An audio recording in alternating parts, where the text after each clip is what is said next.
How to make a trifold brochure in Canva. So the easiest way to do this is to just make use of a template, but if you don't want to do that, you should be able to do it from scratch. Just get a specific size, do whatever the spaces are, and then just print it. Then fold it to a triple side, but let's say you go for a template. So you're gonna search for a trifold brochure, like so, trifold brochure templates, and then you should be able to see lots of them. You can go with a very simple one, so you can adjust it very easily, but there are lots of options you can go for. So in our case, we're just gonna go with this one over here.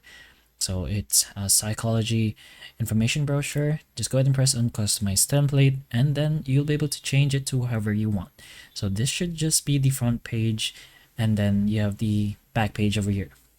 You can go ahead and add more elements if you'd like. You can get rid of some things. You could just change it, but that's pretty much how you can make your trifold brochure. You could either do it manually, just copy whatever this is, or you could just use a template. Then once you're done, just go ahead and print it, of course, or do whatever you want with it. But that's one way you can do this process in your Canva. So hopefully the information of this video can help you, and if it can, please like and subscribe for more videos like this, and that's all.